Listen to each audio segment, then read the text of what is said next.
Yes, the member for St. James North. Thank you, Mr. Speaker. I first wish to, of course, start by thanking the people of St. James North for the privilege of speaking on their behalf in this most important debate in the annual parliamentary calendar. I would, of course, wish to commend the presentation by the Honourable Leader of the Opposition, delivered in the normal, high-quality nature of which she is accustomed to. The debate has to be located within the context of the presenter of the resolution today. The Honourable Minister of Finance failed, as usual, to locate the very important debate on the estimates on the financial position, state of the economy in Barbados within the context of how we are going to finally get Barbados out of this economic malaise that we have found ourselves in over the last year, over the last 8 years.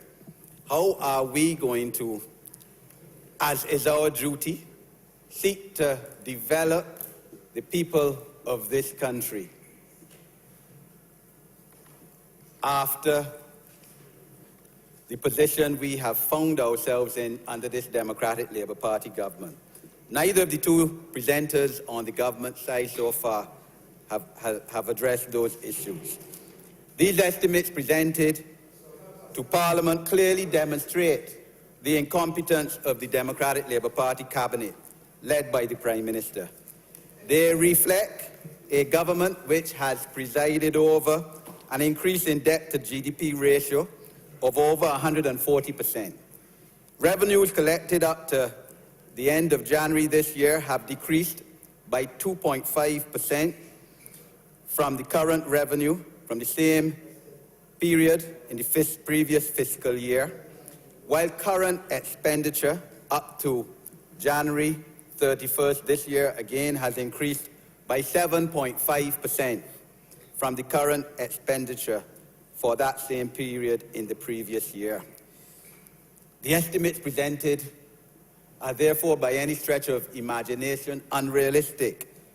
Our country just cannot continue on this path, incurring increasing public debt service commitments.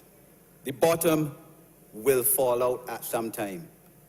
This is a government that has led our country in its 50th year of political sovereignty back to an era where we are largely dependent at great risk on one sector of the economy. People coming in as tourists from outside this country for our national financial subsistence. Even so, last year's tourism contribution to the country's GDP at $138 million was still below its 2007 level. Indeed, our economy last year was smaller than what it was when the Democratic Labour Party took over office in 2008. This is a government that has presided over an economy which has not experienced growth of over 1% in any year since returning to office 8 years ago. Under normal circumstances, sustained economic growth of at least 2.5 to 3.5% annually is required to make any positive difference on the quality of life for the citizens of our country. This is a government which has unsuccessfully tried at least 5 different economic pathways to progress in the last 8 years, all of which have failed to improve the standard of living of our people. This is a government which has presided over the decline of our country from a lofty ranking of 37th of 182 nations on the Human Development Index in 2007 to 57th of 188 countries in 2014. And the Human Development Index indicates, of course, where a country is at in terms of its health policies, its education, its per capita income. So this is a significant decline. This is a government which has now seen our nation's competitiveness decline to a position where it is now ranked at number 105 out of 188 countries on the World Bank Competitive Index. This is a government which fails to stand up as big men and women and to take responsibility for its disastrous management of Barbados' society and economy, but continues to erroneously blame an international economic recession on the one hand and the Barbados Labour Party on the other, which has been out of office for well over 8 years. The 2008 DLP manifesto at page 46 states that there is a need to clean up the politics in Barbados. Too many Barbadians perceive voting as a waste of time, since many parliamentarians have made promises during election campaigns which they have not delivered on. I absolutely agree with that statement made in the DLP 2008 manifesto. Indeed, it was Democritus, an influential ancient Greek philosopher, born around 460 before Christ, considered by many to be the father of modern science, who is credited with saying that you should not trust all men, but only men of worth. The former course is silly, the latter is a mark of prudence. These estimates have been presented to this Parliament at a time when the DLP has miserably failed to live up to the trust that voters in this country have twice placed in it in just over 8 years. The reign of this government has been marked by broken promises to our citizens after broken promises. The DLP's 2013 manifesto said that it has a leader with the highest ethical standards. I respect the Right Honourable Prime Minister. I respect the office of Prime Minister. It's been said many times in this Parliament, we were at law school together 32 years ago. He mentioned then that he wanted to be Prime Minister of Barbados. One day I would have mentioned that I would wish a political career. I would have hoped that he would have done better in the position as Prime Minister than he has done. The Honourable Member has to take full responsibility for his party's failure to honour its commitments. It was clear by the second half of 2007 that the international economy was starting to decline. Yet, the Democratic Labour Party, in its 2008 manifesto, pledged to reduce the cost of living. How, therefore, can a leader with the highest ethical standards preside over a government which has seen an increase in the cost of living by over 40% in an era where over 25,000 public servants have not received a salary increase in the last 7 years, while over 30 new taxes have been imposed at various stages on our constituents, and where over 3,000 public servants have lost their jobs, and over 16,000 persons in the private sector have also lost their jobs. The DLP pledged to significantly expand the basket of goods our people buy, which were VAT-free in 2008 when they came to office. How then can the Right Honourable Prime Minister have allowed his administration to drastically limit that basket since September last year? The DLP was to provide incentives to new and existing small and medium-sized businesses to come into the sectors of this economy, with at least 40% of all government procurement requests for goods and services to be reserved for sourcing from the small black man. How then can the Honourable Member for St. Michael South have stood by in silence while the converse has instead resulted, with concentration of government supplies and service contracts in many ministries, including in the Ministry of Housing and Public Works, going to a few chosen conglomerates who do not represent the traditionally deprived class of Barbadians that we know. The DLP in its 2008 manifesto pledged to increase the tax deductions for mortgagees to $20,000 annually, where before it was $10,000. In its 2013 manifesto, it pledged to offer fiscal incentives to facilitate home ownership by the middle class. How then can the political leader of this country, an honorable member with the highest ethical standards, have permitted his finance minister to apologetically not only remove all tax incentives to the financing of home purchases, but to, in last year's budget, remove all personal income tax allowances, period. All. Only those remaining are contributions to the trade unions and statutory associations for membership fees, a one-off donation to a charity, which includes a church, and energy audit retrofits. It was indeed the DLP which in its 2008 manifesto pledged to establish a home ownership revolving fund for public workers and to provide interest-free loans to appointed public officers with 5 years service to become first-time homeowners. How then can the Right Honourable Prime Minister have agreed that it is business as usual for the DLP on coming into office to not even mention on one occasion the establishment of such a fund? The DLP, during the 2008 elections campaign, signed on to providing 2,000 house plots for sale to low and middle income wage earners, and to build 2,000 housing solutions annually, both in its first term of office, in order to help alleviate what is easily one of the greatest social needs for Barbadians.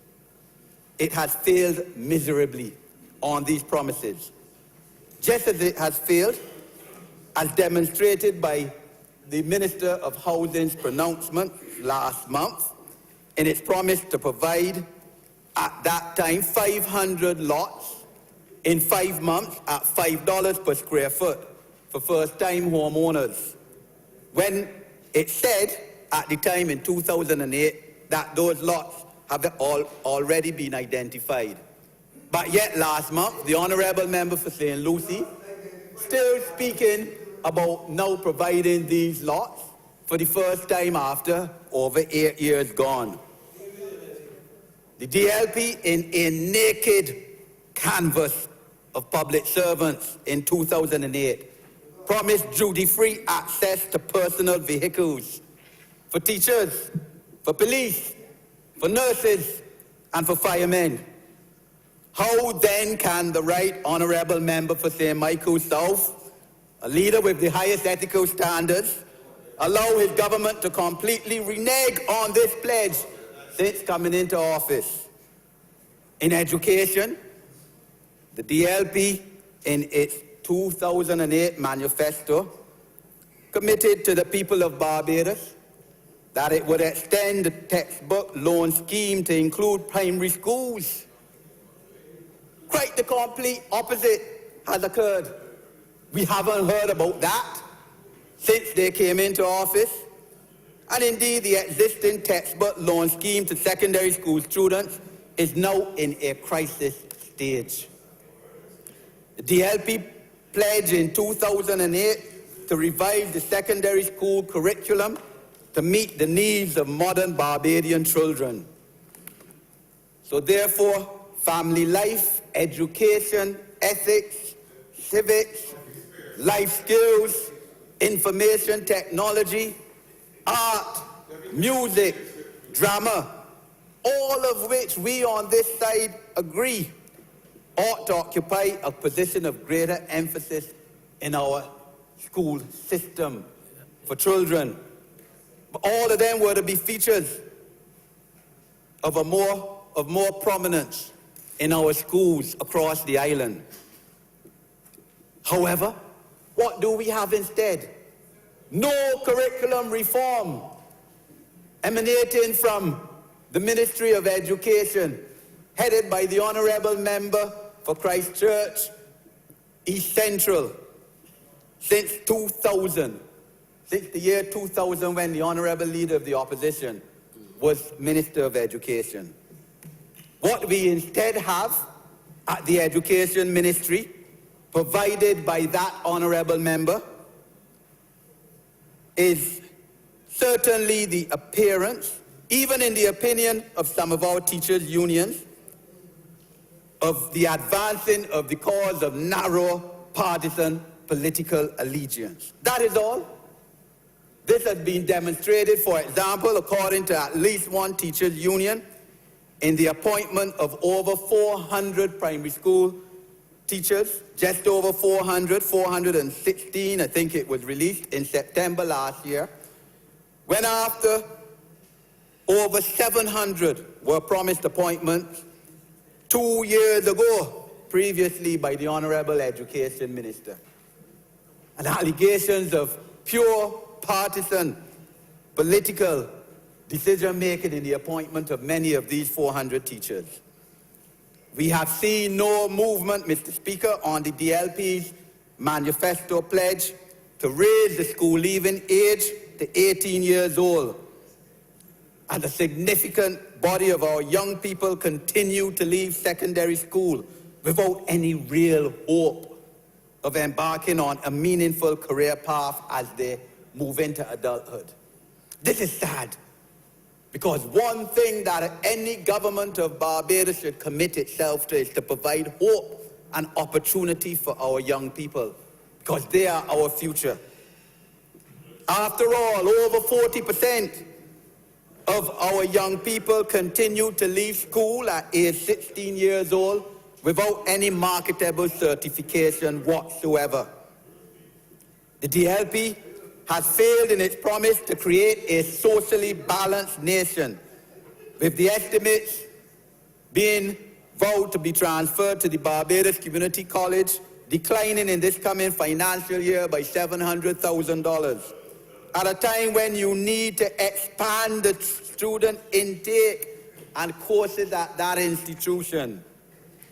You need to expand the student intake as well, Mr. Speaker, at the Polytechnic of Barbados. But yet, the same amount of money being voted for in these estimates as provided over the last 3 years since I came into this Parliament. This is not forward thinking. This is not visionary thinking. We are not going to advance in terms of our human development under this kind of policy and thinking by the Democratic Labour Party cabinet. We have heard during the presentation by the Honourable Leader of the Opposition of the miserable state of the school meal service in Barbados, lack of nutrition being provided to our young people in our primary schools. The Honourable Member for St. Michael East Central has to take full responsibility for this. We know of the prevailing circumstances over the last 2 years of one school after another having serious problems in terms of infrastructure, in terms of water, in terms of environmental issues. Children on arrival at school not knowing whether they will have to go home, whether they will have a full day at school. Parents not knowing when they drop off their children to school, whether they will get a call or a public service announcement to come for your child. No water there. The environment bad. Infrastructure breaking down. School after school having to go in churches, or some children out from school for 2 weeks, 3 weeks. This is what is going on in terms of the education system of Barbados right now, something that was the pride and joy of the whole Caribbean. We don't know what is happening in terms of the SBAs up to now, an issue that has been outstanding for almost 2 years, still not resolved by an honourable member of this House, the Minister of Education, who is now the longest serving Minister of Education in this country, and who the media has voted the worst Minister of Education out of 13 since we started the Ministry of Education separate. The DLP in its 2008 manifesto pledged to subsidize the amnesty fees for University of the West Indies students. The LP was to subsidize the amnesty fees. How then can the Right Honourable Prime Minister, a leader with the highest ethical standards, allow his government to misguidingly impose tuition fees on UWI Barbadian students 2 years ago? This disastrous policy initiative has seriously undermined the ability and capacity of 80% working class youth who previously comprised those attending that institution to continue to attend it. Our youth today have the right to be able to aspire to come in this parliament, the highest forum in this country, like any of us. Most of us in here, working class background, given the opportunity, free university education, paid for by the taxpayers of this country, to come, to get professions, careers, to be able to sit in this parliament, to now make decisions over the people of this country. But you get a cabinet of Barbados making the decision to stop Barbadian students effectively who cannot afford it to go to University of the West Indies, to be given the opportunity to reach the highest ambitions that they can, to realize their full talents in this country. And there's a party that speaks about free education. They brought free education to Barbados, and the Right Honourable Errol Walton Barrow should be ashamed of themselves. Right Honourable Errol Walton Barrow, if he were to come back now, would own himself of the DLP cabinet. That is the position. The Right Honourable Prime Minister, the Minister of Finance, the Minister of Education all have to take direct responsibility for their government's failure even now to deliver on the promised bursaries of 2 years ago, except for a short period of time last year when a modicum, $800 per child in some cases, was delivered to a small category of students. These political representatives have also to take responsibility for government's failure so far to deliver on the scholarships and grants program for UWI Barbadian citizens, which was proposed in last year's budget in June. It has not been made clear whether this government proposes to replace the bursaries with this program. We asked that question 2 months ago, not one response from the Honourable Minister of Education or from any high official on the ministry, from the ministry. Barbadian students in limbo after commitments made in this parliament last year, June, by the Minister of Finance, in limbo as to what financing will be available to them or is available after this parliament voted $2.5 million in this current fiscal year for this program. With all this taking place, it was predictable to anyone with even limited common sense that Barbadian UWI student population would decline by over 40% in the year after the tuition fees were imposed. As we speak, the government continues, as we heard from the Honourable Minister of Finance earlier today, to owe the UWI $145 million in a situation where the Honourable Minister of Education promised exactly 2 years ago in these debates on the estimates in this House to pay $40 million every 3 months to the University of the West Indies to reduce the debt owed by his administration to that institution. And this after, Mr. Speaker, the Barbados Labour Party in 2008 handed over to this administration a credit in terms of financing owed by the Barbados government to the University of the West Indies. Now we owing $145 million according to the Honourable Minister of Finance. Our information is that it is much more than that. Under all these prevailing circumstances, how can a leader of the highest ethical standards so far allow his government to fail to deliver on its promise made in the 2013 DLP manifesto to provide an income tax credit of $5,000 maximum a year in respect of the cost of tertiary education and training, as well as to fail in its promise to introduce an income tax credit of up to $5,000 on the interest on loans sourced from the Student Revolving Loan Fund. Mr. Speaker, this is the month of the disabled, cause dear to my heart, even if not to the honourable member for St. Lucie. Democratic Labour Party has failed in its pledge, both to the United Nations and to the people of Barbados, to pass legislation promoting, protecting, and ensuring the full and equal enjoyment of all human rights and fundamental freedoms of persons with disabilities in this country. And I remember you have 5 minutes in which to conclude. Thank you, Mr. Speaker. Persons with disabilities make up 5%, generally between 5 and 10% of the population of this country. Persons with mental and physical disabilities. They're a large percentage of people. The country study report that was done in 2010 showed that a significant percentage of persons with disabilities comprise the 20% of Barbadians in this country who live below the poverty line. A chain is only as strong as its weakest link.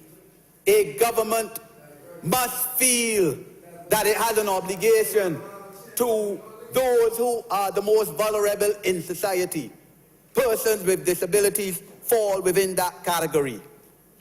Again, exactly a year ago, I laid a resolution in this Parliament calling for legislating, improving, and protecting and promoting the rights of persons with disabilities to be debated, to be laid and debated within 6 months.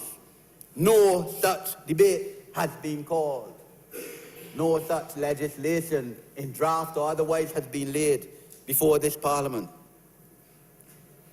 I agree totally, Mr. Speaker, with the Honourable Member for St. James South that the Cabinet, of which he is a prominent member, has breached its 2008 manifesto promise to hold regular press briefings following Cabinet meetings, or to inform citizens of major developments, projects and policy initiatives, or to publish details of agreements and contracts involving government and its agencies.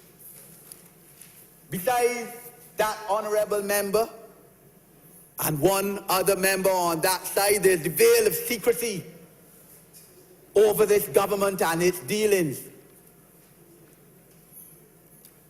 The taxpayers of this country, the voters of this country who elected the government, who elected all of us to come in here and speak on their behalf, are not to be told what the government is doing on their behalf. Contracts such as Cahill, which have been asked for in this Parliament by private members' resolution presented by the Honourable Leader of the Opposition, have not been dealt with. It is as if the Cabinet of Barbados believes that the documents which are made on behalf of the people of Barbados are their own private territory, their own private files, and that the people of Barbados are fools, and you can't put them in your confidence to tell them what you are proposing to do on their behalf. This is a complete breach of what the Democratic Labour Party promised the people in Barbados on coming into office in 2008. And to his credit, yes, the late Prime Minister did start out by having 1 or 2 press conferences, did start out by having 1 or 2 post-cabinet meetings briefs, even though one of those were used to unceremoniously and wrongfully fire the then director of the Urban Development Commission, of which he got over $1 million or close to $1 million. Now it's over $1 million with interest, because not 1 cent has been paid to him, or 5 cents. But that is the kind of government that we have. which breaches the rule of law, court judgments against it, in favor of citizens of Barbados, but they're not honored, and a government that says that it will respect the rule of law. But that is it. And the Right Honourable Prime Minister has to take responsibility because his cabinet has taken his lead. Your time has expired. Please wind up. Yes, sir. The Prime Minister, the Right Honourable Prime Minister, has to take full responsibility for his administration's failure to account to the electorate and to operate with transparency in its decision-making.